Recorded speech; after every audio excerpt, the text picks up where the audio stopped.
Assalamualaikum warahmatullahi wabarakatuh.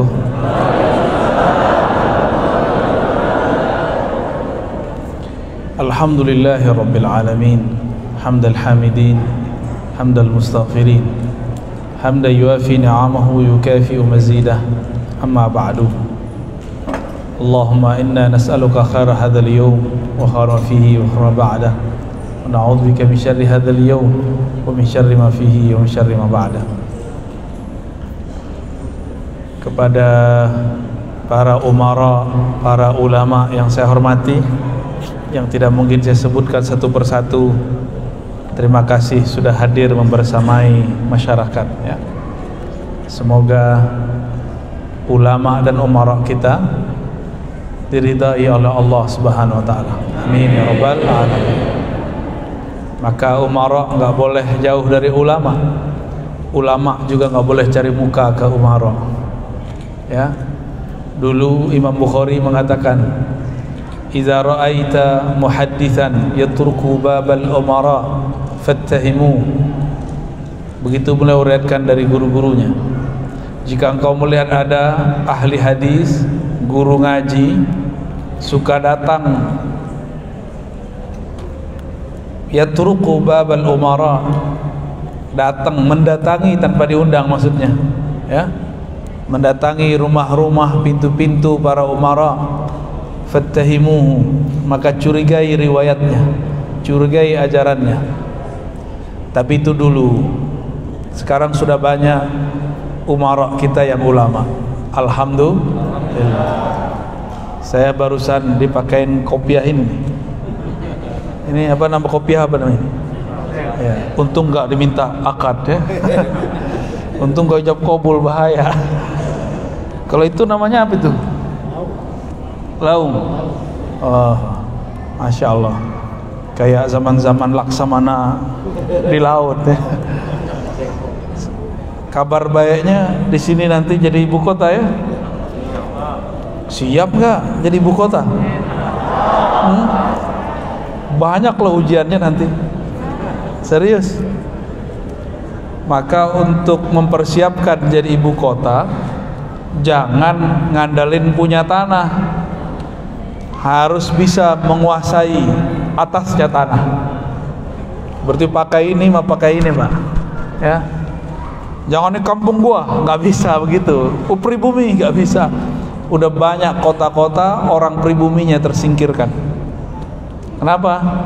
Karena mereka cuma mengandalkan ini kampung saya.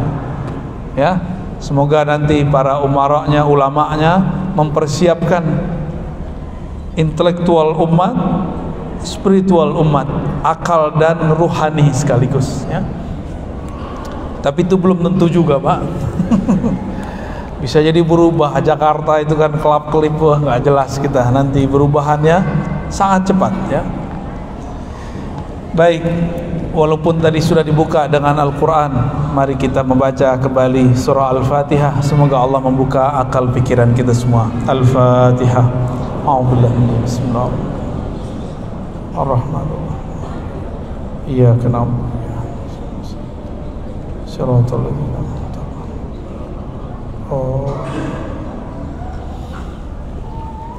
Saya mentalkin itu sesuai ahwal kolbu saya, keadaan di kolbu. Jadi nanti kalau itu nggak datang, berarti kita muhasabah aja, nggak ada talkinnya ya.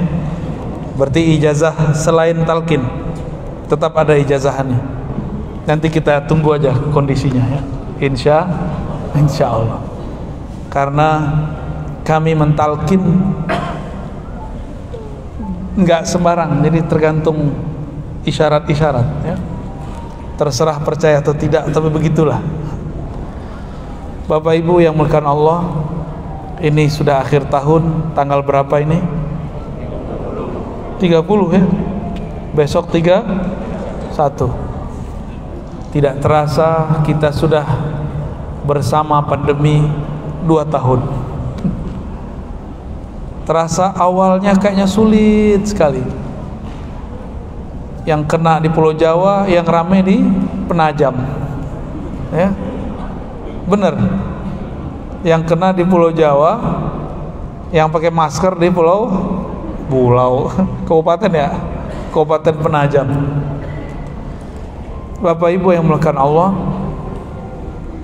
alam itu berubah cepat, memori kita pendek, jadi kita itu gampang sekali lupa. Ada yang ingat dulu di perut ibunya? Gak ada kan? Tuh, ada yang ingat. Ada yang ingat dulu waktu lahir? Ada yang ingat dulu waktu dia masih mimi sama uminya? Gak ada. Ingat gak semua kejadian waktu kita masih balita? Waktu kita SD? Cuma beberapa. Banyak yang kita lupa. Dan itu gampang sekali melupakannya. Kenapa? Memori itu seperti file. Kalau ditumpuk, dia kemudian tidak bisa lagi diakses. Itu sebabnya Ahlul Quran ada aktivitas namanya takrir. Jadi file yang di bawah ditaruh lagi di atas. Itu namanya takrir, mengulang, murajaah.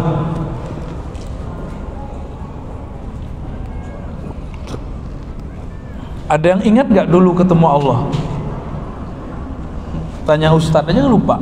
Ustaz, nggak ingat kan dulu ketemu Allah? Tuh nggak ingat. Sama kita berarti. Cuma kita dikasih hadiah, dikasih pertemuan-pertemuan yang lain yang membuat kita ingat yang baru. Sebelum kita ke alam ini, kita dulu sudah ada. Sebelum ke sini. Jadi Bapak Ibu ini, kitalah yang disebut makhluk asing, alien bahasa Inggrisnya. Nabi sendiri mengatakan, kun fid dunya ghariban au abir sabil. Jadilah di dunia ghariban. Ini anak kecil dipisah, Pak. Nah, dipanggil bapaknya, panggil. Nah, dipisah nanti baru bisa diem tuh. Jangan dilarang tapi dipisah. Kun fid dunya ghariban. Jadilah di dunia gharib. Apa arti gharib? Gharib orang asing. Karena memang kita asing. Jadi ruh itu mendarat di janin. Tubuh ini sebenarnya adalah kendaraannya. Ya.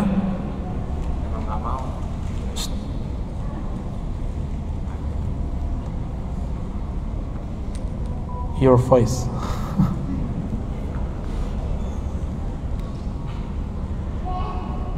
Kun fid dunya ghariban. Jadi tubuh kita ini cuma kendaraan, Pak. Bapak punya motor, punya sepeda, punya mobil, rusak mulu, ditinggal nggak? Bener. Kalau mobilnya rusak ditaruh di mana? Bengkel. Kalau nggak bisa jalan lagi diapain? Tinggal aja. Itu namanya meninggal. Tubuh ini mesin terhebat, pesawat terkuat. Dia bisa bertahan, lebih tahan daripada pesawat-pesawat yang ada. Itu pesawat besi, ya paling cuma 20 tahun sudah rusak. Ya, kita sudah ada yang 40 tahun, 50 tahun, 60 tahun. Ini masih kuat. Cuma udah mulai keriput ya. Udah kena gravitasi bumi. Udah mulai ada yang turun. Bener gak? Dulu sih naik ke atas, sekarang udah mulai turun. Oke. Sudah mulai sadar belum? Jadi tubuh ini kalau dia sudah rusak onderdilnya, itu ruh akan pergi. Karena ruh sedang mengendarai. Cuma sayang, kadang-kadang ruh ini tidak sadar-sadar juga. Maka Nabi mengatakan dalam sebuah hadis yang masyhur, cuma sayang tidak dibaca full. Diriwayatkan oleh Imam At-Tirmizi dalam Sunan At-Tirmizi dengan kualitas hadis hasan. Dari Shaddad bin Aus. Siapa nama sahabatnya? Shaddad bin Aus. Shaddad bin Aus mengatakan Nabi SAW bersabda, Al-kaisu man dana nafsah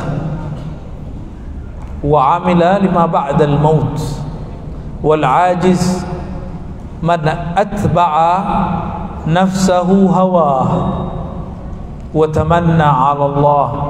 Rawahu Tirmidzi wa qala haditsun hasan. Al-kais, kais bahasa Arab artinya orang cerdas, orang pinter. Orang yang cerdas itu mandana nafsah. Dana yakni hasaba nafsah. Dana artinya bukan dana bahasa Indonesia, ya, suka dana ya. Mandana pakai alif, dana nafsah. Orang yang menghisap dirinya, yang menghitung salah dirinya, bukan menghitung salah orang lain. Kita sukanya nyari kesalahan siapa? Ya, salah orang lain ya. Apalagi di depan ini ada Pak pejabat nih, pasti mikirnya nih. Mikir salah orang mulu. Kapan kita mikir salah kita sendiri? Ini bukan belain Pak Sekda nih, bukan. Ya Pak Wakil ya. Apalagi ada Pak Polisi, Pak Tentara nih. Ini Bapak Ibu tuh taunya polisi kan cuma di tepi jalan ya, lalu lintas. Enggak, polisi itu ngurusin lebih hebat dari itu. Lalu lintas itu salah satu aja, ngurusin teroris. Ini kalau nggak ada nih, udah ada bom di mana-mana nih Pak. Alhamdulillah nggak ada ya. Alhamdulillah.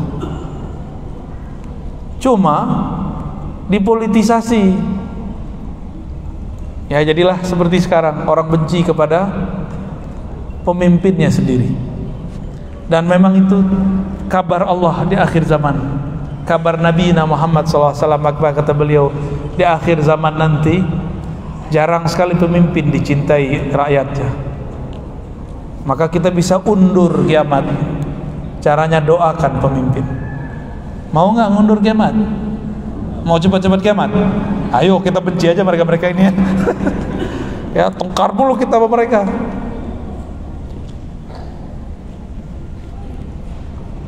Al-kais, orang yang cerdas itu, orang yang bijak itu, orang yang menghitung kesalahan dirinya. Wa amila lima ba'dal maut, lalu dia mempersiapkan diri untuk masa setelah ruhnya berpisah dari badan. Bapak Ibu coba tanya orang yang bekerja, suaminya kah, temannya kah, bahkan diri kita sendiri, untuk apa kita bekerja? Untuk apa kita nabung? Untuk masa tua, benar? Benar nggak? Kenapa orang numpuk-numpuk duit, beli tanah di mana-mana, investasi, ingin hidup enak di masa tua, benar ya? Tapi dia jamin nggak dia hidup sampai tua? Banyak yang investasi, banyak yang menumpuk, mati sebelum menikmati. Makanya di hadis itu dikatakan orang cerdas itu bukan yang numpuk duit, bukan. Orang cerdas itu yang memanfaatkan nikmat hari ini untuk persiapan masa depan. Duit yang ditanam di tanah jadi tanah dia. Duit yang ditanam jadi bangunan jadi rongsokan dia. Jadi pesawat, mobil jadi rongsokan semua. Tapi kalau ditanam jadi amal, jadi sedekah, jadi hadiah, maka dia naik. Pilih mana? Kalau kita ingin hidup enak di masa tua, kita nabung. Pengen hidup enak nggak di alam kubur? Beneran? Sedekah dong. Udah sedekah belum hari ini? Udah senyum belum hari ini? Tabassumuka fi wajhi akhika sadaqah. Gimana mau senyum ketutup masker? Senyummu sedekah. Kok bisa sedekah? Ternyata sedekah itu intinya bukan materi. Idkhalus surur, ila ghairina. Sedekah itu intinya membuat orang senang. Senang dikasih duit kan? Senang. Senang disenyumin nggak? Kalau yang senyum genderuwo, tau nggak? Tapi kalau yang senyum mukanya masya Allah, GR-GR sendiri, pulang-pulang senyum-senyum sendiri, ketempel senyum dia ke kita. Bapak Ibu yang muliakan Allah, apabila memang ingin senang di alam kubur, coba sedekah. Tapi ada satu riwayat dari Mu'adz bin Jabal, kata beliau, ma min amalin anja min azabil qabr min dzikrillah. Tidak ada amalan yang lebih dahsyat, mampu membebaskan orang dari siksa azab kubur, melebihi zikrullah, zikir kepada Allah. Zikrullah itu jangan dibayangkan cuma baca nama subhanallah. Itu zikir, itu namanya zikrullahnya lisan. Zikirnya mulut senyum, zikirnya lidah kata-kata yang baik, zikir telinga mendengarkan yang bagus-bagus, yang merdu-merdu Al-Quran, zikirnya mata memandang kepada yang halal, zikirnya harta bersedekah. Jadi bersedekah itu dia zikir, dia berzikir. Coba rasain, kita kalau bersedekah lalu orang mengatakan semoga engkau diberkahi Allah, kita bergetar, ada rasa bergetarnya. Dulu saya dititipi oleh salah satu lembaga zakat untuk memberikan santunan satu orang aja, penggali kubur. Tahu penggali kubur? Yang bakal gali kubur kita nanti. Itu saya disuruh tolong anterin duit cuma 0,5 juta. Dikit apa banyak? Dikit, itu bagi anak kecil sih banyak ya, tapi kalau bagi orang kiri kanan saya mah dikit ya. Itu batuk doang ya. Kiri kanan mungkin bagi mereka biasa, tapi bagi ini penggali kubur, dia tidak pernah digaji sebagai penggali kubur, cuma uang jasa, uang capek. Itu kita anterin 500.000. Apa kata dia? Semoga kamu diberkahi Allah nak, padahal bukan duit saya ya. Semoga kamu didoain rezeki, macam-macam. Itu dia doa, bulu rama saya berdiri semua, jantung saya berdebar. Ini apa yang terjadi? Inilah yang dikatakan dalam Al-Quran, inna salataka sakanul lahum. Doa orang yang sedang diberi atau panitia yang sedang mengurusi zakat untuk kepada pemberi, itu dapat menenangkan mereka. Ini nih, orang yang suka gelisah, yang gampang gundah gulana, coba amalnya suka memberi, pasti senang ya. Tapi senangnya tunggu dulu, senang yang mana nih? Senang dipuji apa senang yang mana? Maka dalam bersedekah, kolbu tetap harus zikrullah. Kolbunya harus zikrullah. Kalau enggak nanti dia akan terbersit ingin dipuji. Setan itu pinter Bapak Ibu. Setan itu kalau kita gampang lupa, setan susah lupa. Maka setan itu pendendam. Datang ke Nabi Musa, apa kata setan? Mus, gitu ya, bukan mul ya. Kalau mul Pak Mulyadi ya. Mus, katanya kamu bisa ngomong sama Allah, berarti kamu temannya Allah ya, akrab ya. Kata Nabi Musa, kalau gitu tanyain dong, aku pengen tobat nih. Ternyata iblis pernah pengen tobat. Iblisnya pernah pengen tobat, masa kita nggak pengen tobat?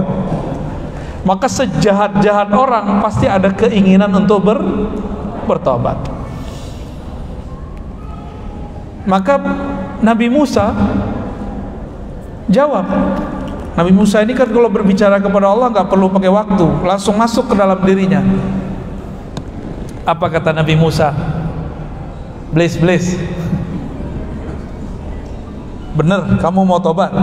Iya dong, saya mau tobat dong, kata si iblis. Ya udah gini nih ya. Ada kubur mbah saya namanya Adam. Kamu sujud ke sana. Itu si iblis langsung berdiri. Apa kata dia? Musa, ente gimana sih? Dia hidup pun aku pun tidak sujud, apalagi dia sudah berbau tanah. Tuh, si iblis pendendam. Ada pendendam nggak di sini? Nih ibu-ibu nih, mbak-mbak, ada yang pendendam nggak? Iblis. Bapak ada yang pendendam, Pak? Dulu pernah ditolak ibu-ibu nggak? Terus datang ke dukun, iblis. Tapi udah nggak ada sayapnya. Mending iblis ada sayapnya, patah ya. Ini udah nggak punya sayap, pendendam lagi kan nggak enak. Hidup tuh nggak enak bener ya. Mau jadi saudara iblis atau mau jadi saudara Nabi Muhammad Sallallahu Alaihi Wasallam? Buang dendam ya. Ada dendam kemarin, ada sakit hati bulan ini, ada patah hati, mau disambungin lagi? Bukan saya yang nyambungin, Pak. Baik, Bapak Ibu yang dimuliakan Allah, hadisnya mengatakan orang pintar itu bukan orang yang doktor, bukan bergelar, bukan pejabat, bukan berpangkat. Ini nama pangkatnya apa nih Pak Polisi, Pak Tentara nih? Nih Pak Jaksa ya, Pak Polisi? Kompol. Ngompol. Kompol itu komisaris polisi. Tar aneh ditangkap lagi bilang ngompol. Maaf ya Pak Polisi ya. Alhamdulillah kita dibersamai oleh mereka. Ya, saya pernah diundang ceramah di Mabes.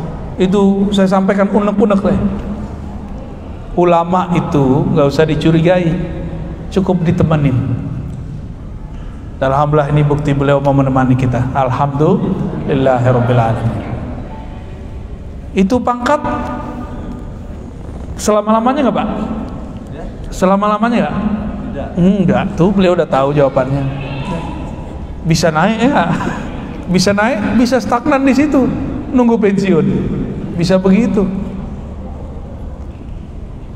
Karena orang orientasinya fisik, maka mereka menyiapkan fisik, tabungannya fisik. Tapi kalau kita ini sudah sadar bahwa di dalam dirinya ada yang bukan fisik, maka tolong dihafalkan Bapak Ibu, diri kita ada yang fisik, ada yang akal. Akal bukan fisik. Ya, ternyata kiai kita di sini teman dari temannya saya, kuliah di Dirasat. Ya, tapi badan dia sudah sangat ada kemajuan ya. Dan pelebaran. Teman saya yang di sono masih langsing-langsing aja, Ustaz. Antum makan apa sih? Makan batu. Avantar ya. Mumpung masih bisa dicandain. Kalau di bawah kan bisa digampar gitu. Baik. Saya kuliah biar dapat gelar doktor. Bapak Ibu lihat gak kata doktor di kepala saya? Nggak ada kan? Nggak ada. Itu Pak Polisi kalau copot baju pakai baju kaos nggak ketahuan, nggak ketahuan, kecuali buka kartunya baru ketahuan. Ya. Alhamdulillah setiap saya dakwah ada yang nemenin Pak. Kalau nggak dari, ya mereka sukarela aja, ada yang sukarela datang. Nah, ketika dibentak sama preman, saya bilang, kamu jangan ngaku kamu siapa. Ada letkol, ya ada beberapa. Kita bilang, biarin aja dia. Kadang-kadang negur tamtama, dia sudah letkol, dia sudah kombes Pak. Dia diam aja, oh ya. Ngancurin nafsi ya, ngancurin sisi ego, gua, saya, anania. Ini bahaya itu. Kalau ustadz egonya, gelarnya, atau baca kitabnya, nggak tahu dia dalam hatinya, nggak tahu dia saya ini ustadz, nggak tahu dia saya ini bisa baca kitab, nggak tahu dia kalau saya ini doktor, ada itu semua. Itu bukan orang cerdas itu ya, walaupun kuliahnya bagus.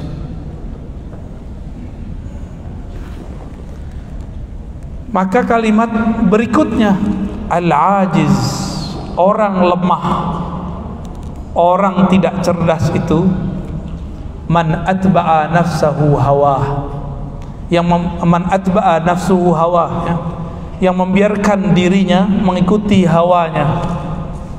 Maka dalam bahasa kita ada yang disebut hawa nafsu.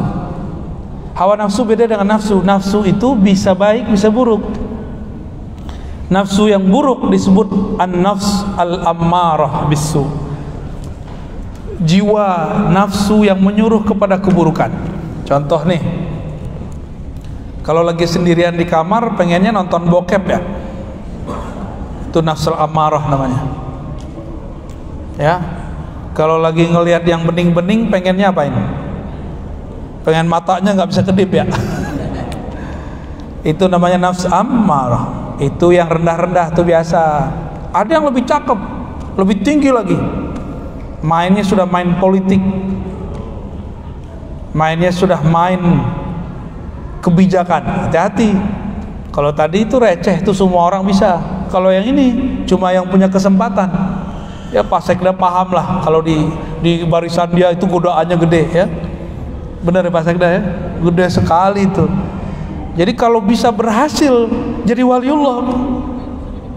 Jadi pemimpin itu jadi waliullahnya bukan dengan zikir banyak-banyak, bukan di atas sajadah jadi waliullah. Pemimpin jadi waliullah kalau dia adil amanah. Dua itu wiridnya. Ini wirid siapa? Para pemimpin. Adil amanah itu wiridnya. Kalau pedagang jadi wali, bukan kalau sholatnya banyak. Pedagang jadi waliullah jika dia sidik, dia jujur. Kalau ulama jadi wali apabila dia fatanah dan tabligh, dia cerdas dan juga tabligh, tidak boleh menyembunyikan ilmu, harus memberikan kepada ahlinya, memberikan kepada yang pantas menerimanya, memberikan ketika orang siap menerimanya. Kalau siang-siang begini itu susah orang siap menerima talqin, ya, karena secara energi orang masih terikat dengan dunia. Beda ketika saya di Kalimantan Selatan, udah malam Pak, orang udah capek, tempatnya jauh dari keramaian, di tengah hutan, di atas bukit, udah mau tengah malam, udah jam 11 baru turun tuh perintahnya, talqin. Kita talqin itu semua orang. Tapi kalau siang-siang ini, habis ini pengen kerja lagi kan? Nah, ya ambar lagi nanti. Orang yang lemah itu kata Nabi, man atba'a nafsahu atau nafsuhu hawa. Man atba'a nafsahu hawa.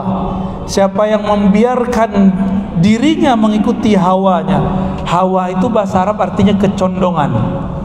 Condongnya nafs kepada yang negatif.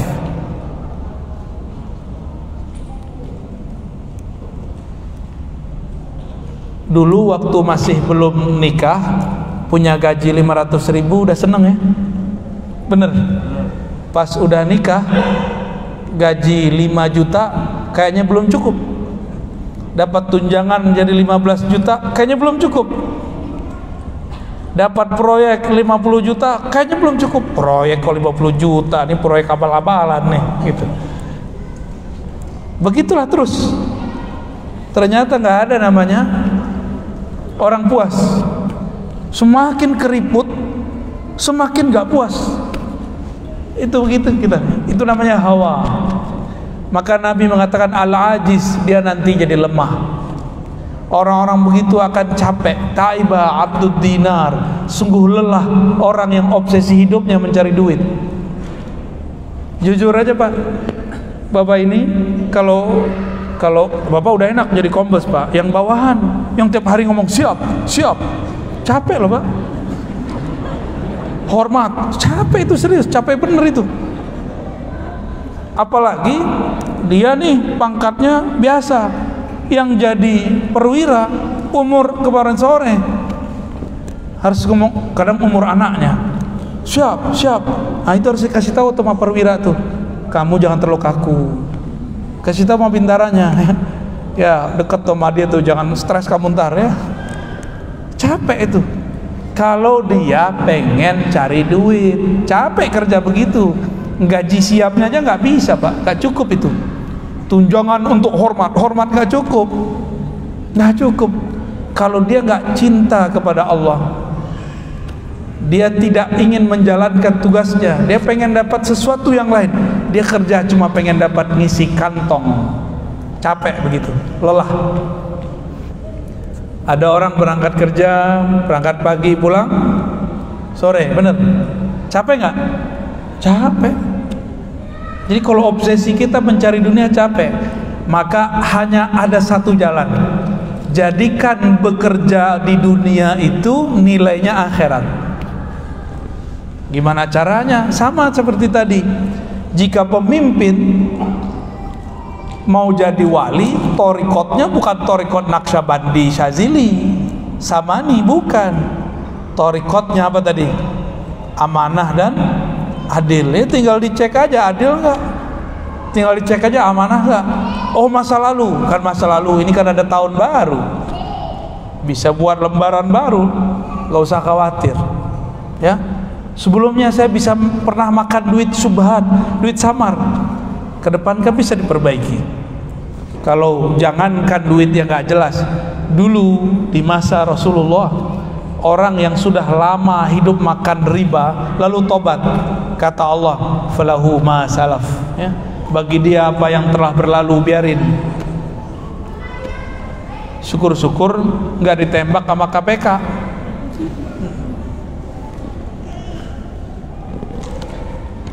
Hadirin yang dimuliakan Allah, dalam satu riwayat dalam menjelaskan hadis ini, Umar kemudian berkata, hasibu qabla an tuhasabu wa tazayyanu lil aradil akbar. Kata Sayyidina Umar, hasibu, hisablah dirimu sebelum engkau dihisab.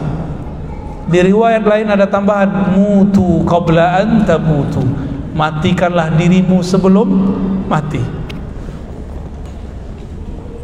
Maksudnya apa? Ini kita nih kerja, sebelum kita diaudit, kita audit dulu kerjaan kita. Ada nggak yang masalah? Kita benerin dulu sebelum kita benar-benar diaudit. Kalau di dunia orang takut kepada, kalau orang pemerintahan BPK ya, BPK, KPK, yang penting nggak tambah I belakangnya, BPKI. Itu yang kita takutin. Kalau anak sekolah nulis diperiksa sama gurunya, itu menakutkan. Kalau kita ke luar negeri diperiksa identitas kita, itu saat-saat menegangkan. Ya, yang sudah pernah ke luar negeri sendiri-sendiri Pak, kalau keluar negerinya bukan bareng-bareng. Kalau pergi umroh kan bareng-bareng, ada yang ngurusin. Wah, kalau sendiri-sendiri deg-degan. Saya ini kan kata orang ustad. Ya Bapak Ibu bilang saya ustad kan? Buya lagi nyebutnya. Itu kalau udah di imigrasi saya deg-degan itu. Wah, ditahan gak ya? Ditahan gak ya? Gitu. Suatu kali saya ke Perancis, pakai baju batik Pak. Wah, ini saktinya baju batik. Cuma sayang selama pandemi baju batik kita udah karatan Pak. Jadi yang karatan bukan hanya besi, baju batik nggak dipakai-pakai. Waktu itu di belakang saya, di depan saya itu banyak orang-orang Afrika pakai apa namanya, kayak orang-orang keren lah, eksekutif muda, jas, bajunya rapi, sepatunya masya Allah. Kita pakai sepatu 100 ribuan, dia rapi sekali. Tapi orang Afrika, orang Arab diperiksanya lama, walaupun bajunya rapi. Itu orang mengira kalau pakai baju rapi nggak bakal dituduh imigran, tapi dituduh kan muka nggak bohong. Mau dipoles apa aja muka dia kan begitu. Saya pakai baju batik, saya masih ingat warnanya, warna begitu tuh. Nah, warna dia nih yang ngomong tadi nggak boleh itu ya. Begitu warnanya dulu, tapi pendek. Nyampe di imigrasi malah disapa, apa kabar? Oh, kita kaget. Baik. Nggak diperiksa Pak, paspor nggak ditanya, langsung. Diam-diam saya tanya, itu orang siapa? Ternyata istrinya orang Jawa. Orang Prancis itu. Oh begitu kalau kita punya sahabat saudara, ya. Kalau kita ini punya kenalan atau punya saudara di alam sana, Bapak enak. Pas nyampe di imigrasi Mungkar Nakir dia bilang, oh kamu jalan-jalan terus. Tapi kalau nggak kenal, dia bilang, kamu siapa? Ditanya persis semua. Identitasnya siapa? Nama kamu siapa? Kamu bapaknya siapa? Dulu ngaji sama siapa? Itu baju, itu bahan dari mana? Jadi baju kita ini Pak, ini ditanya banyak ini. Nih baju antum ditanya semua ini. Ditanya semua itu Pak, nggak ada yang nggak ditanya. Dan pertanyaan satu baju lamanya bukan main. Jadi jangan macem-macem sama fulus. Hantunya besar itu. Belum Mungkar Nakir yang nanya, baru asisten Mungkar Nakir tuh yang nanya. Jadi sebelum masuk ke pertanyaan Mungkar Nakir, siapa Robmu, siapa Tuhanmu, kita diperiksa dulu di imigrasi depan. Imigrasi barzakh. Ulamanya bukan main, ya. Itu handphone Pak, ditanya semua, kamu dulu ngelihat itu jam sekian ya. Kamu telepon dia dulu ya, kamu dulu selingkuh ya, lengkap semua Pak. Kan sudah dihapus sama kita, kan nama dia nggak dihapus. Gimana? Mau? Kalau nggak punya orang dalam,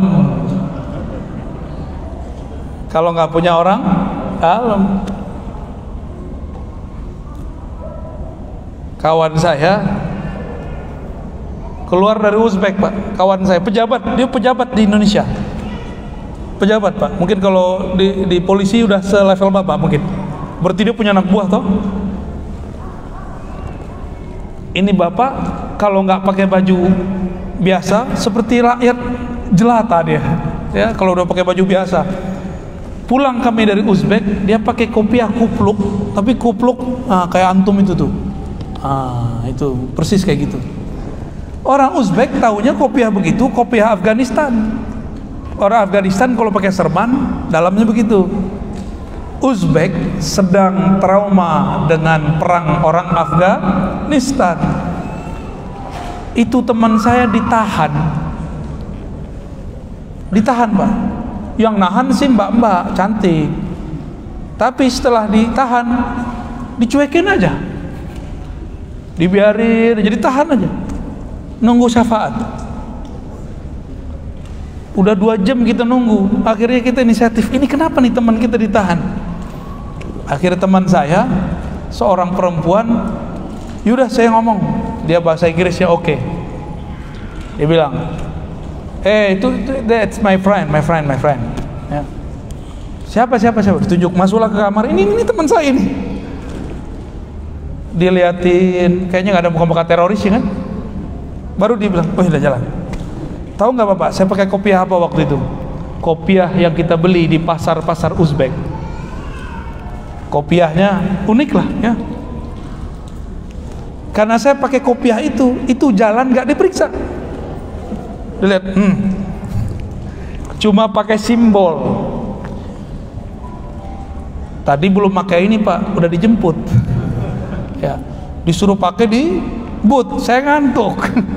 Takut malah rusak, lecek dia. Jadi kalau udah pakai kopiah mereka, simbol mereka, selamat kita. Maksudnya gimana? Ada seorang sahabat Nabi Sallallahu Alaihi Wasallam melihat Nabi diberi baju, diberi jubah. Jubah itu kayak mantel luar. Hadis sahih Imam Muslim. Lalu Nabi SAW senang dipakai oleh beliau. Setelah dipakai belum lama, tiba-tiba ada orang berdiri, wahai Rasulullah, demi Allah yang kau pakai itu sangat bagus, tolong berikan kepadaku. Kita yang ngasih gimana? Kesel nggak sama orang begini? Kesel. Nabi kesel nggak? Tak. Nabi penyayang sama umatnya. Nabi itu nganggap umat itu anak. Kalau ustadz nganggap umat apa? Komoditi. Jangan, ya. Jadi ladang, jangan, nggak boleh, Pak. Umat itu anak. Akhirnya Nabi mengatakan, agak tarik napas panjang. Baik, tunggu sebentar. Nabi pengen menyenangkan dulu orang yang ngasih. Dan ada rahasia kedua. Nabi itu bau badannya itu harum, lebih harum daripada kasturi. Nabi SAW. Maka Nabi pakai sejenak supaya yang memberi senang, supaya harumnya pindah kepada itu baju. Lalu beliau kemudian berdiri, melipat dan memberikan kepada yang minta. Bapak jangan minta kopiah saya, ini baru dikasih nih. Itu yang minta disidang oleh sahabat lain. Nabi udah pulang, disidang. Kamu apa-apaan sih? Pakai pegang-pegang leher tuh, Pak. Kamu apa-apaan? Kira-kira begitu. Rasulullah itu baru make. Kamu kurang ajar, nggak punya etika. Oh, digituin sama sahabat-sahabat lain. Beliau tenang aja. Yang penting baju Rasul udah mandi ya kan. Mau dihardik, mau apa, terserah. Ya. Lalu dia mengatakan, tahukah kalian kenapa aku mau minta jubah Rasulullah? Karena aku ingin nanti dikafani pakai jubah Rasulullah SAW. Itu sahabat nggak jadi marah. Jadi marah, mau nangis nggak kira-kira tuh? Kita yang tadi mau marah, jadinya mau nangis. Tahukah engkau? Itu jubah yang dipakai Rasulullah sekarang di tangan saya. Saya sudah mau dekat kepada kematian. Aku ingin dibalut dengan pakaian Rasulullah Sallallahu Alaihi Wasallam. Kalau kita ini sudah pakai simbol-simbolnya Nabi, kira-kira nanti gimana? Bakal ditanya mungkar nakir nggak? Nggak bakal, ya, nggak bakal ditanya. Masuk satu kantor, nggak punya kartu, boleh masuk nggak? Masuk kantor nggak punya kartu, bisa masuk nggak? Nggak bisa. Tapi kita masuk sama Pak Kombes, bisa nggak? Bisa. Saya bukan PNS kan? Saya bukan PNS Bapak Ibu. Saya dosen tapi tidak mau jadi PNS. Kalau masuk kantor mesti pakai fingerprint, baru kebuka pintunya. Atau harus pakai kartu, kalau nggak diusir Mas Satpam.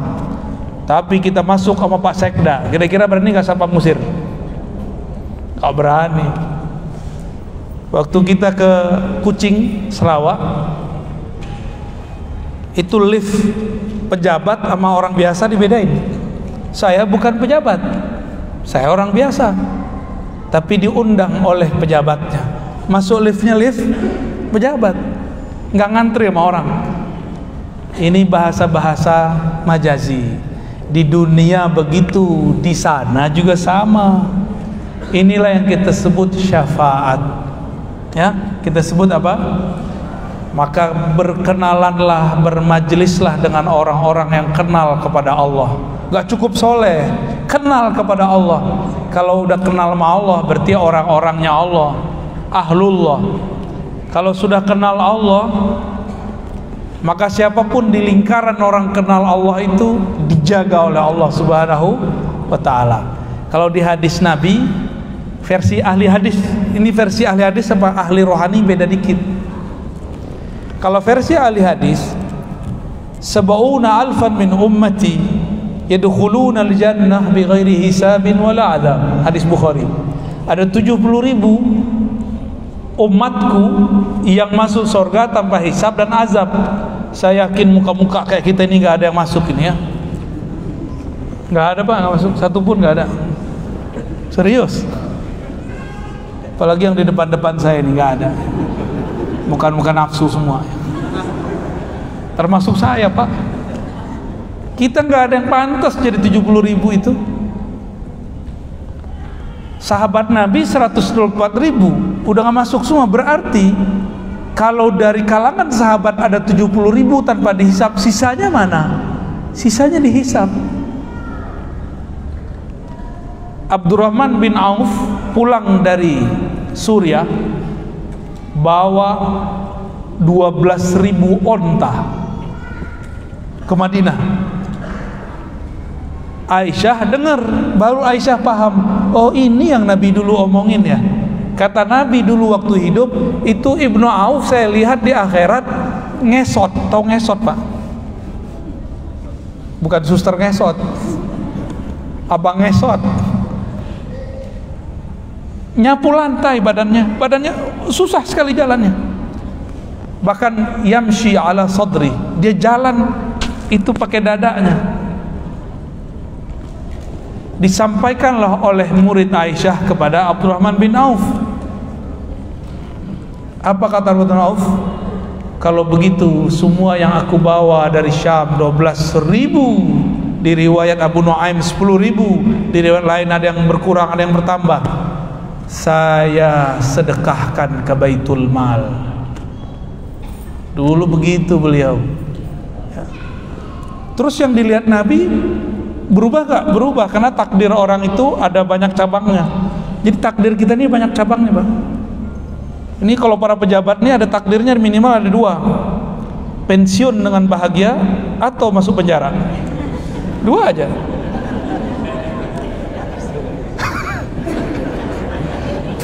Saya baru dengar Pak Sekda istighfar. Maaf Pak Sekda ya, tapi itu kan amal baik ya, bisa bikin Pak Sekda istighfar kan canggih tuh.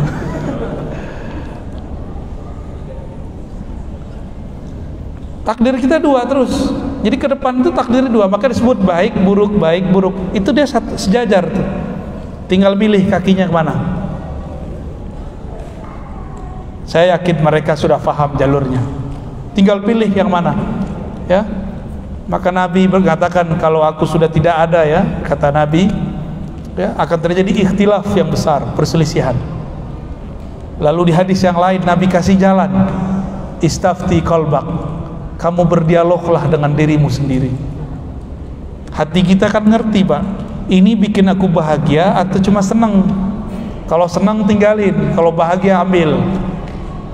Kalau bahagia berarti dia halal, dia bersih.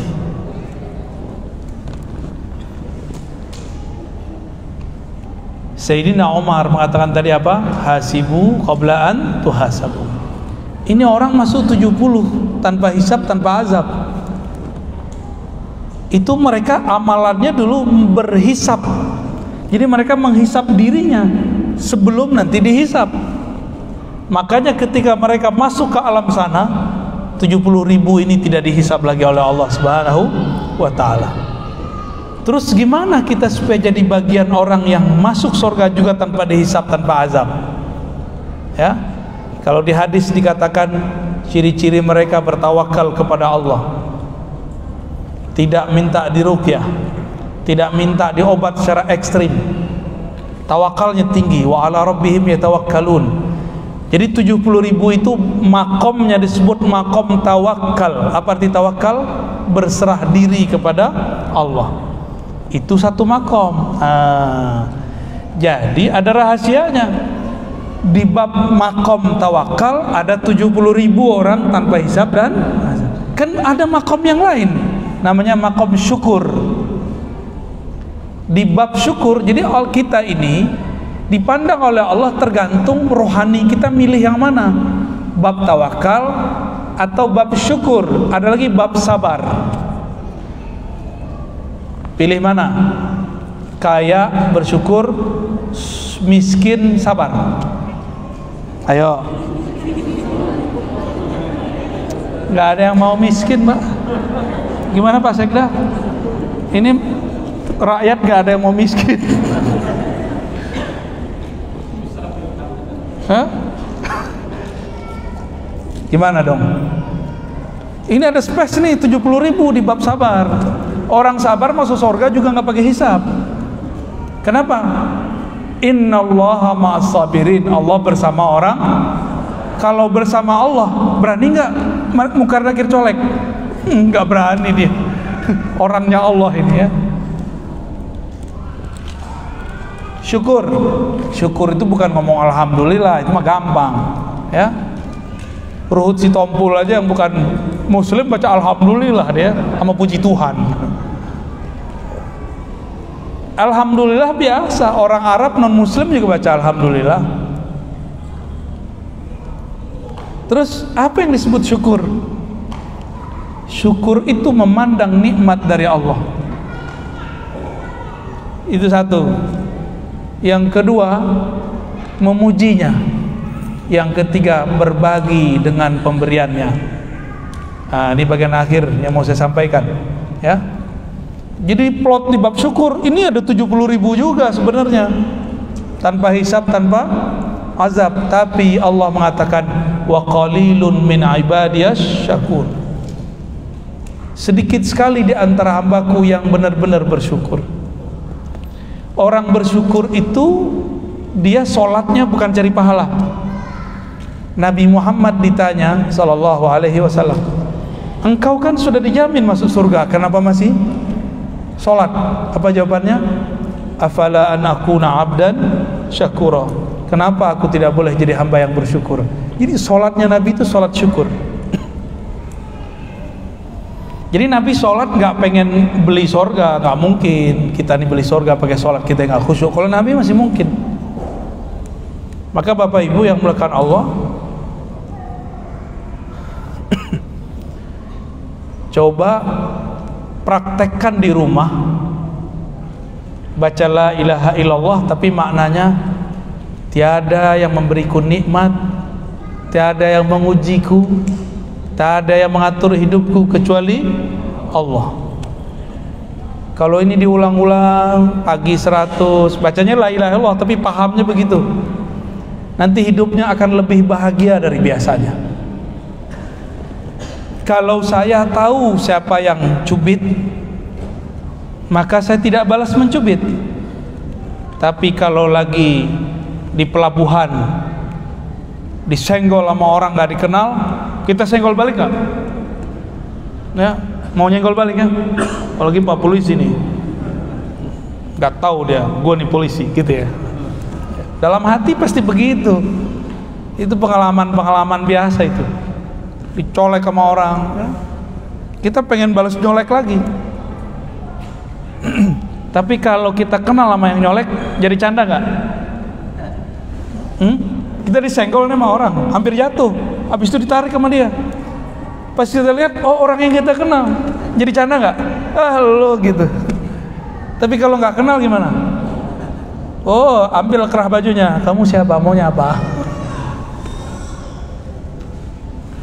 Allah itu ingin menjadikan kita itu keluarganya atau temannya. Kita yang nggak mau jadi keluarga Allah, kita yang nggak mau jadi temannya Allah. Teman itu bahasa Arabnya bisa wali, bisa sadiq, bisa zamil, bisa sahib.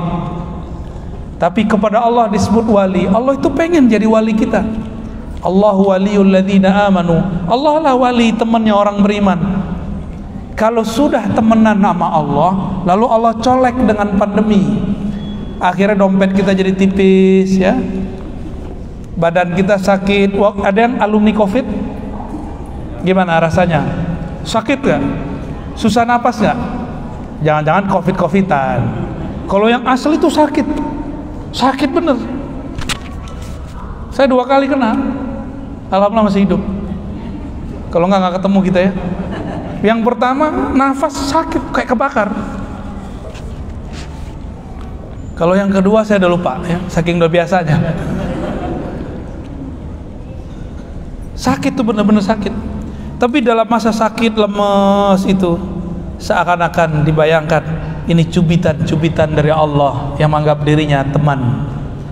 Ya, Allahu waliyul ladzina amanu. Kalau itu ingat, hilang beratnya tuh hilang. Langsung farhan, langsung bahagia. Tapi kalau nyut-nyut datang lagi, bertengkar lagi. Kira-kira seperti itu. Bapak Ibu yang bukan Allah, ini sudah akhir tahun. Ternyata benar, dunia ini cepat sekali. Ya, iqtarabatis sa'ah, cepat sekali. Karena waktu itu cepat, jangan main-main lagi. Mulai hari ini niatkan untuk masuk tahun depan tidak akan melakukan hal-hal yang dilarang Allah lagi. Niatkan ke depan tidak melakukan hal-hal yang tidak bermanfaat lagi. Lalu untuk masa lalu, jika bisa diperbaiki, diperbaiki. Jika tidak berkaitan dengan hak-hak orang banyak, kembalikan. Ya, pernah ngambil hak orang lain, balikin. Orangnya sudah nggak ketahuan, udah meninggal, cari keluarganya. Nggak ketahuan, sedekah ke siapa saja, niatkan untuk beliau.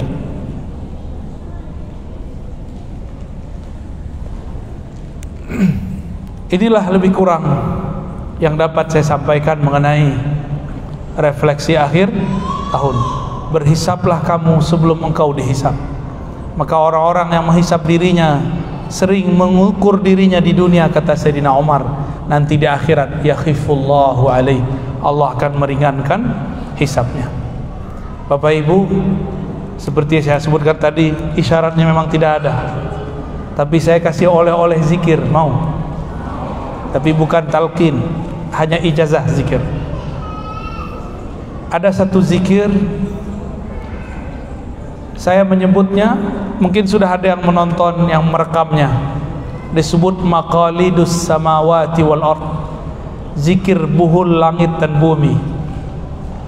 Selama masih ada orang berzikir begini, maka tidak akan ada kiamat di muka bumi. Diambil dari ayat surat Asy-Syura, lahu maqalidus samawati wal ard, miliknya lah buhul-buhul langit dan bumi. Ternyata penjelasannya, setiap langit dan bumi itu ada malaikat-malaikat yang memikulnya. Malaikat ini tidak sanggup memikul langit dan bumi kecuali dia punya zikir. Inilah zikir yang mau saya turunkan. Zikirnya sudah Bapak Ibu tahu semua, cuma mungkin kaifiatnya belum dapat. Caranya pertama istighfar. Caranya pertama syahadat. Kenapa syahadat? Barangkali kita pernah kufur secara batin, pernah syirik secara rohani, maka setiap kali zikir wajib syahadat ulang, supaya zikir kita diterima di sisi Allah Subhanahu wa ta'ala. Kemudian yang kedua istighfar, cukup 7 kali, ya. Baca Al-Fatihah, kirim untuk Nabi Sallallahu Alaihi Wasallam dan guru yang mengajarkan. Berikut sholawat, ya, kalau sempat. Lalu baru masuk ke zikirnya. Zikir yang sudah kita hafal, Subhanallah 100 kali. Bukan dibaca subhanallah, bukan, satu-satu. Subhanallah, subhanallah. Karena satu malaikat, jadi ibarat begini, di setiap tiang ada malaikat. Itu tiang ada malaikat, malaikat bisa memikul yang ada di atasnya. Itu karena dia punya zikir yang diberikan oleh Allah. Satu malaikat zikirnya cuma satu aja, Subhanallah, subhanallah, sampai kiamat. Si malaikat tetap zikir kalau di bumi ada orang yang berzikir. Jadi kita kayak nemenin mereka zikir, kita temenin mereka zikir. Syukur-syukur kalau Allah izinkan kadang-kadang ruh kita diperjalankan Allah, kita dengar ada yang berzikir. Terus ini subhanallah tadi subhanallah 100. Yang kedua alhamdulillah 100. Allahu akbar 100. Terus la ilaha illallah 100. Ada tambahannya. Jadi ternyata yang memikul itu ada 4 tiang. Dan di masing-masing tiang ada 2 malaikat besar dan tentara-tentaranya, bahkan lebih. Masing-masing punya zikir sendiri. Tapi semua itu ngikut yang di tengah. Yang di tengah itulah hamba Allah, wali Allah. Zikir hakikat dalam dirinya, la haula wala quwwata illa billah. Itu dia. Disebut juga ini zikir kanzul jannah. Apa arti zikir kanzul jannah? Zikir investasi surga. Kalau nggak ngerti investasi bumi, yaudah investasi surga aja lah, ya. La haula wala quwwata illa billah. Tiada daya dan upaya kecuali dengan Allah Subhanahu wa ta'ala. Baca 100 juga. Udah berapa tuh? Udah berapa? Oke. Itu adalah hakikatnya Rasulullah. Jadi la haula wala itu hakikatnya Rasulullah. Rasulullah itu batinnya adalah la haula wala quwata illa billah. Dari mana kita tahu? Dari surat At-Taubah ayat terakhir. Fa in tawallau faqul hasbiyallahu la ilaha illahu alaihi tawakkaltu wa huwa rabbul arsyil azim. Jika mereka berpaling, maka katakanlah cukuplah Allah. Nah, hasbi Allah itu pasangannya la haula wala quwata illa billah.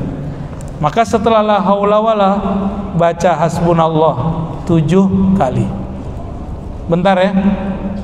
Hasbunallah artinya apa? Hasbunallah wa ni'mal wakil. Apa artinya? Cukuplah Allah yang menjamin hidupku. Ini disebut juga dengan zikir Ibrahimi. Dulu Nabi Ibrahim tidak disentuh oleh api karena Nabi Ibrahim membaca doa ini. Malaikat Jibril datang, semua malaikat yang mengurusi alam datang kepada Rasulullah Ibrahim. Apa kata mereka? Ya Ibrahim, maukah engkau kami bantu? Apa jawaban Nabi Ibrahim? Hasbi Allah wa ni'mal wakil. Cukup Allah saja yang membantuku. Dialah sebaik-baik yang mewakili urusanku. Jadi itu sejarah muncul zikir hasbi Allah atau hasbunallah. Ya, berapa kali dibaca? 7 kali. Ditutup dengan salawat sallallahu ala Muhammad 100 kali. Udah berapa tuh zikirnya?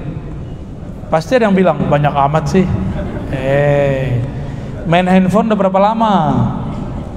Coba dihitung tahun ini hari-hari nggak megang handphone berapa jam? Cuma tidur doang kan? Kita ini nggak megang handphone, tidur doang. Itu buang air besar aja masih pegang handphone. Sholat aja handphone ditaruh di depan, Pak. Nggak mau ketinggalan dari handphone. Kok bisa-bisanya ada orang mikir zikir yang tadi itu banyak, tapi kolbunya udah bebal itu ya, kolbunya udah berkarat bener itu. Jangan ada terbersit begitu. Itu dikir dikit sekali, itu cuma 10 menit paling lama. Kita main Facebook, tahu udah jutaan menit kali. Ya, mau ngamalin? Amalkan pagi dan sore. Coba diulang. Pertama, 2, istighfar. 3, Fatihah. Kirim untuk Nabi dan guru. Terus masuk ke zikir. Subhanallah, alhamdulillah, Allahu akbar, la ilaha illallah, la haula wala quwata illa billah, hasbunallah 7. Nah, bagi orang yang punya hajat boleh ditambahkan hasbunallah wa ni'mal wakil yang 450 kalau lagi punya hajat. Terus terakhir sholawat wajib. Semua amalan wajib ada sholawatnya. Jika ada amalan gak ada sholawatnya, gak diangkat oleh Allah Subhanahu wa ta'ala. Itu dipakai tuh, pakai pagi sore, sama kayak kita nabung di akhirat. Satu lafaz 10. Kalau ikhlas tak terhingga. Ikhlas gak ikhlas dapat berapa? 10. Ikhlas itu satu nama Allah, tak terhingga balasannya. Ya, diamalin ya. Ini adalah kesimpulan dari semua zikir-zikir maksurat. Jadi Bapak Ibu kalau zikir maksurat, saya bingung nih zikir maksuratnya kebanyakan. Ada Ratibul Hadar, Ratibul Atas, ada Ratib apa lagi? Ada Sakran, ada Hizib Bahar. Pusing. Ada zikir pagi sore. Kata yang nulis zikir pagi sore, baca selain itu bid'ah. Ya. Pusing kan? Nah ini zikir langsung dari Quran, langsung dari Sunnah, langsung dari Nabi Sallallahu Alaihi Wasallam. Cuma sayang jarang diamalkan. Tapi ada rukhsahnya. Tapi jangan sering-sering diambil ya. Kalau lagi sakit, lagi sibuk, cukup dibaca 10. Ya, tuh rukhsahnya. Ya, Pak Sekda lagi asik apa keluar nih, nemenin Pak Bupati, nggak mungkin zikir banyak-banyak, kan ditanyain mulu, ditelepon mulu, bener? Ya udah zikirnya 10-10, sembari jalan aja Pak. Ini zikir tidak mesti di atas sajadah, boleh di atas motor, boleh di atas mobil, boleh di kantor, tapi jangan molor. Bapak Ibu yang melakukan Allah, cukup ya? Sudah jam 11. Ada diskusi, tanya jawab? Enggak. Satu, gimana? Mana penelitiannya? Ada tanya jawab Pak? Oke, tafadhol. Paling banyak 3, 2 aja, 1 ikhwan, 1 akhwat ya. Ya, sampaikan dulu pada jemaah. Jadi sudah dibahas tanya jawabnya hanya 3 saja. Kemudian ditawarkan dari bapak-bapak, ibu-ibu, dan itu saja. Ya, masuk. Satu saja Pak. Ini dari ibu-ibu. Dari ibu-ibu. Syukur. Ada ya? Dari ibu-ibu. Nah, dari Al-Ustaz Pak yang mau menjawab. Ya silakan Pak. Masuk.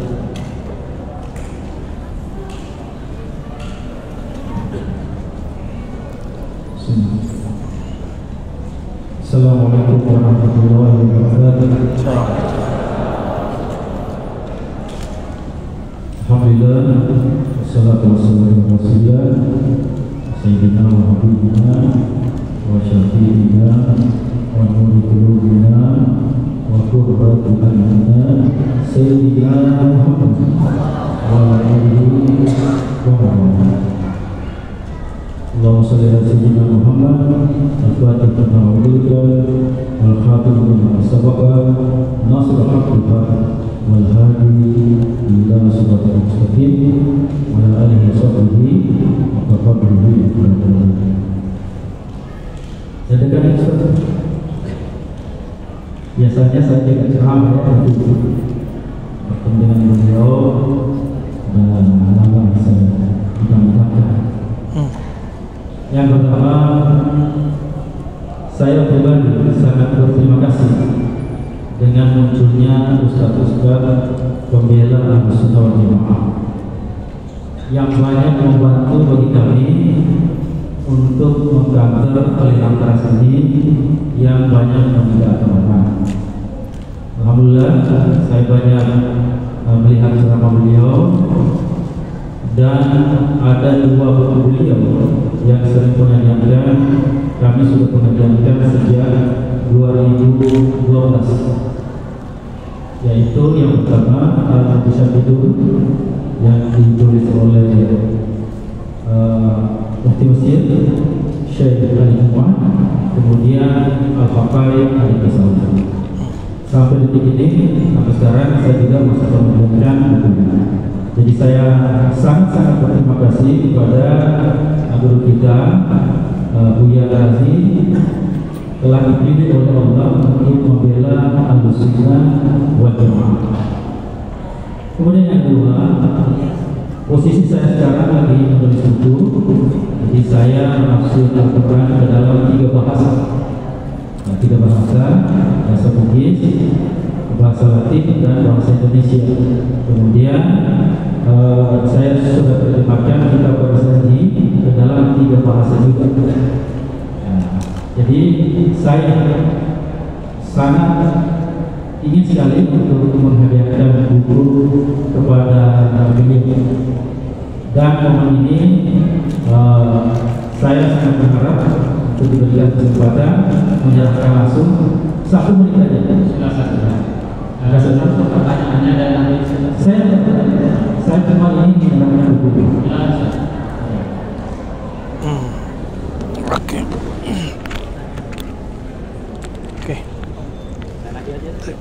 Oke, nggak usah di situ aja, situ aja ya. Syukran ya. Gua ini bahas Bugis. Bugis ada Indonesia aja. Oke. Syukran ya, jazakallah khair. Barakallahu fiik. Alhamdulillah. Baik, nah, barakallahu fiik. Insyaallah. Insyaallah. Silakan Pak Masud. Langsung saja diperkenalkan namanya, kemudian dari mana dan Assalamualaikum.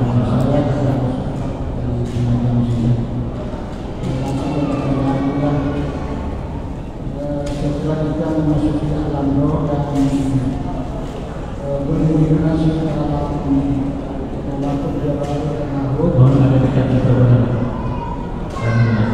alhamdulillah setelah kita memasuki alam jabatan ta'aruf, apakah kita sudah termasuk golongan yang 70 itu ketika kita bisa melakukan ini situ? Dan yang menjadi pertanyaan, di alam manakah pelantikan mungkin di alam jabatan sana ada pelantikan untuk pemberian sebuah nama Raja yang mana kita ketahui bahwa Bapak Nurul ini adalah Muhammad dan ibunya adalah Ahmad. Sedangkan kita sendiri ini jiwa, roh, dan itu yang bisa. Berarti kita harus punya nama sebagai kata mengenal. Yang bagaimana menjelaskan tadi kalau nama itu disebut, ya kita khusus saja tahu apanya sini ya harus belajar itu aja. Terus yang kedua, apa perbedaan antara ilmu pengetahuan dengan ilmu kebajikan? Ilmu apa? Ilmu pengetahuan dengan ilmu kebajikan. Baik, oke. Sehubungan dengan apa yang selalu dibahas bahwa Imam Mahdi sudah mulai menampakkan dirinya dan dia punya ilmu sakti. Sedangkan ilmu sakti itu kemungkinan dapat diperoleh dengan ilmu kebajikan. Sedangkan ilmu makrifat ya untuk dimenang oleh Subhanahu wa Ta'ala. Jadi apakah golongan yang ilmu itu harus mengenal ilmu makrifat dan menguasai ilmu kebajikan juga ya? Saya kira itu aja yang terima kasih. Assalamualaikum warahmatullahi wabarakatuh. Dari ini itu ada nggak? Tidak ada ya? Kalau tidak ada silakan maju. Depan Bu, pertanyaan jelas.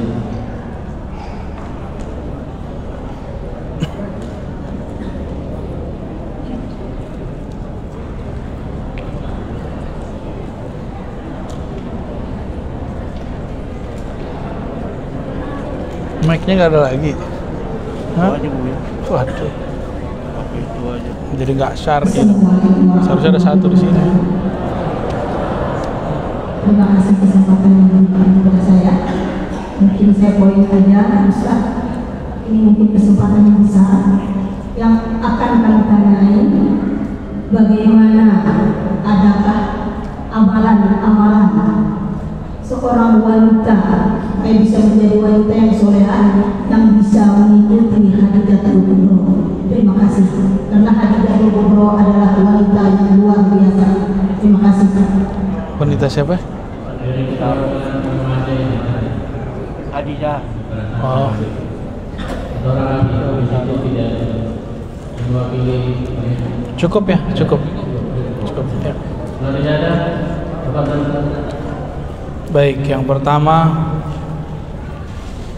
nama Ruh itu yang ngasih ya Bapak Ruh, ya.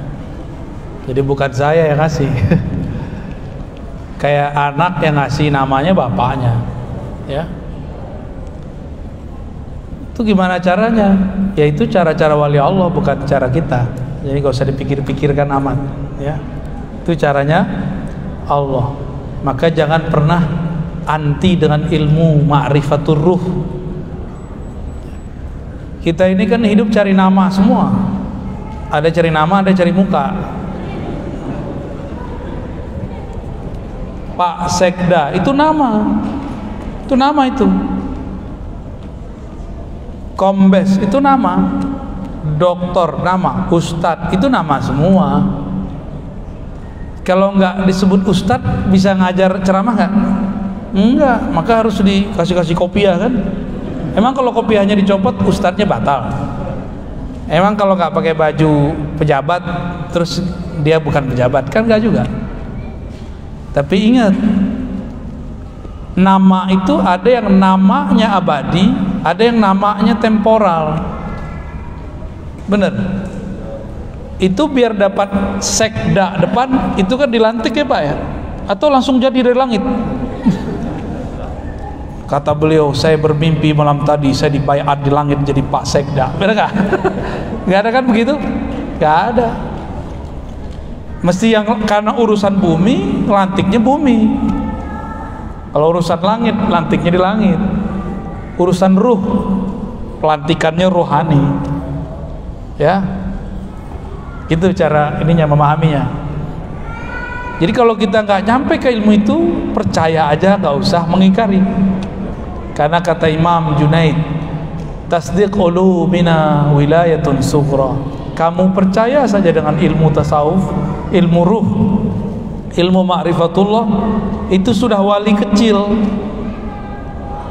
Wali kecil berarti sudah ditemenin Allah. Cuma ya kecil, mau kecil gimana lagi ya.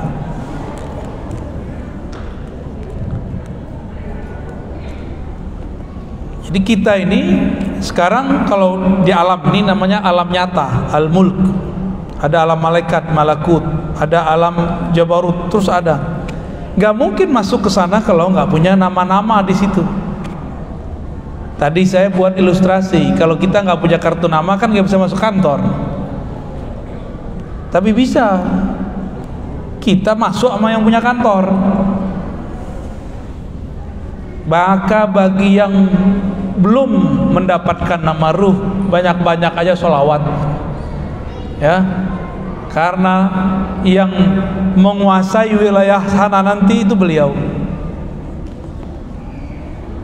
Jadi orang-orang kalau kenal Nabi, banyak sholawat ke Nabi, walaupun belum punya nama nanti dikasih di sana. Nabi sendiri yang ngasih, Sallallahu Alaihi Wasallam ya. Kalau sekarang kan pakai perantara wali, dan walinya cuma satu di dunia yang bisa begitu, yang bisa kasih nama ruh itu. Dan itu bukan saya kan wali murid. Kita cuma menjelaskan metodologinya biar diterima oleh akal kita. Kan akal kita suka nanya maksudnya apa sih ya. Dalilnya secara Al-Quran kita jelaskan, secara hadis kita udah sampaikan, tinggal dalil rohaninya yang belum ya. Jadi banyak-banyak sholawat, insya Allah nanti dikasih nama langsung oleh Rasulullah Sallallahu Alaihi Wasallam. Tapi lama, ntar di alam sana, sengsara dulu di alam barzah. Kalau sudah punya nama ruh enak ya. Itu ya, mungkin cuma beberapa itu yang boleh saya jawab ya. Tadi ibu bilang apa? Khadijah ya. Gimana mau jadi Khadijah? Gak sanggup ibu, gak akan sanggup. Khadijah itu harta dia jadikan untuk modal berjuang Rasulullah. Mana ada ibu-ibu yang sanggup begitu? Gak ada yang sanggup. Jangan minta jadi Khadijah deh, jadi Aisyah aja lah. Kalau jadi Aisyah kan boleh cemburu. Ya, jadi Aisyah aja bu, ibu boleh cemburu. Kalau Ummu Salamah aja cemburunya nggak begitu. Zainab aja cemburunya biasa aja. Yang pencemburu itu Sayyidatuna Aisyah. Makanya Nabi seneng, asik sama Aisyah itu. Nabi merasa muda lagi. Pengen muda gak? Cari Aisyah baru ya. Pak Sekda aja udah ketawa-ketawa nih. Udah pasang, wah bahaya. Pasang kuda-kuda. Istri-istri Rasulullah itu manusia.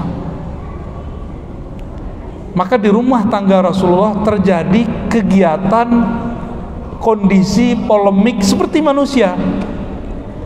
Suami istri walaupun sudah puluhan tahun, belasan tahun, masih tengkar nggak? Ya masih tengkar. Rasulullah juga begitu. Apalagi istrinya banyak. Kalau bisa ngadapin perempuan satu, bisa ngalahin laki-laki 10 pak. Maksudnya gimana? Ribet berhadapan dengan makhluk yang sangat halus hatinya. Ibu-ibu ini kan makhluk halus. Ribet bener. Ini aja kayaknya wajahnya tegar, ya enggak. Kena dikit kolbunya udah kelepak. Ribet, nggak mau lepas pak. Bapak keluar kota, Ini aneh, kalau si istri cintanya fulus, suaminya keluar kota cari duit, nggak apa-apa sama dia. Giliran pengajian di masa lain. Tuh, hati-hati ibu ya. Ibu-ibu, saya udah menyaksikan banyak perempuan suaminya keluar kota sebulan dibiarin, padahal dia keluar kota nggak tahu keluar rumah orang dia, ya punya lagi di sono, dicuekin aja. Tapi giliran suaminya ikut taklim, pulang jam 12 malam diomelin, kamu nih jarang di rumah. Jangan gitulah ya. Pengen suaminya nongkrong di majelis atau nongkrong di kafe? Beneran?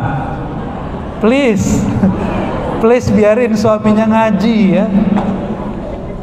Pak polisi ini kita udah tahan nih, anak buahnya bapak nih kita udah tahan nih dari kemarin, nemenin kita terus.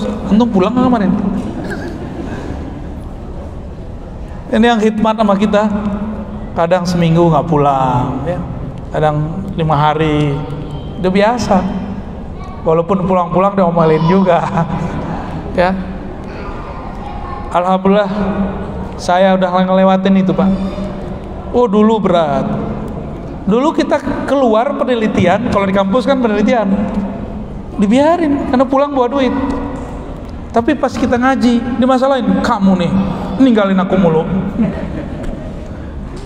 Manja sih, cuma nyebelin.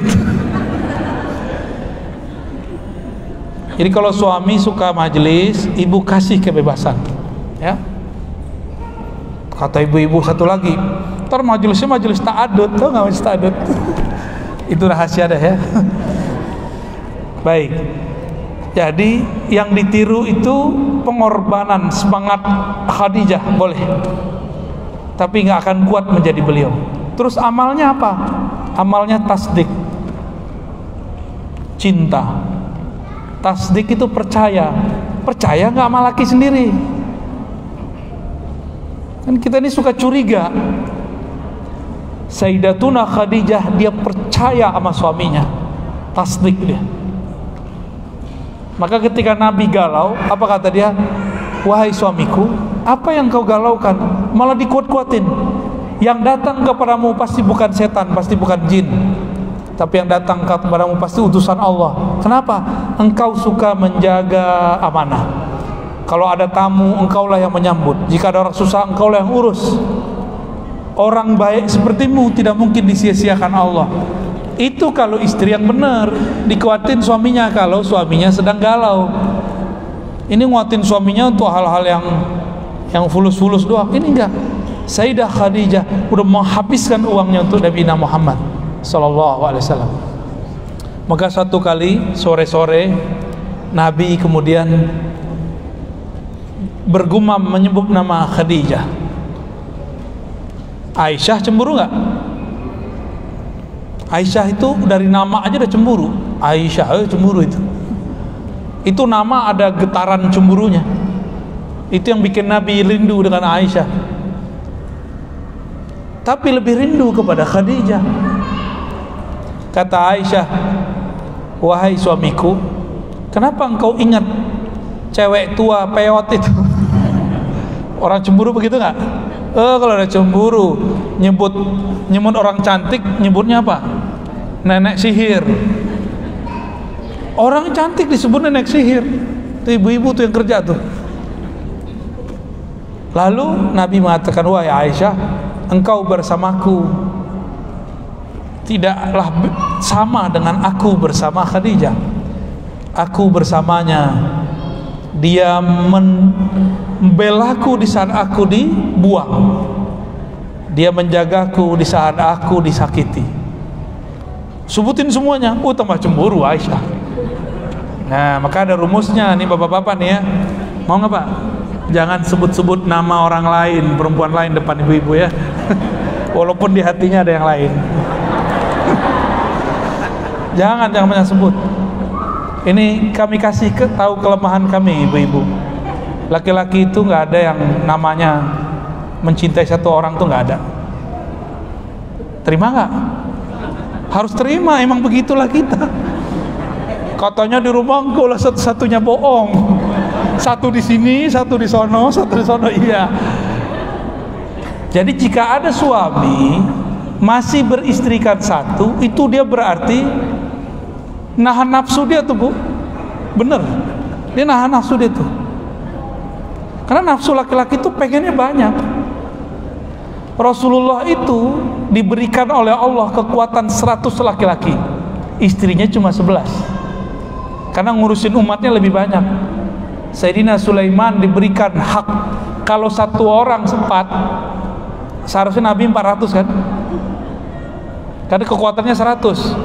Satu kekuatan 4 perempuan, 4 istri yang boleh dia nafkahi. Nabi Sulaiman terbukti istrinya 600, gundiknya 400, lengkap 1000. Itu Nabi Sulaiman. Nabi Muhammad ngambil jatah cuma berapa? 11. Pak Sekda berapa, Pak?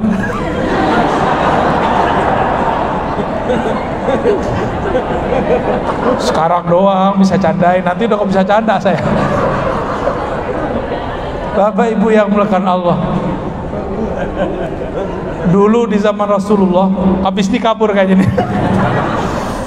Maaf Pak Ustadz, ada tugas. Di zaman Rasulullah, Sayyidina Anas mengatakan, akramuna aktsaruhum azwaja. Orang paling keren, paling top di zaman kami, cowok yang banyak bini. Di zaman Anas bin Malik. Kalau sekarang kan beda. Sekarang tergantung, itu pilihan hidup ya.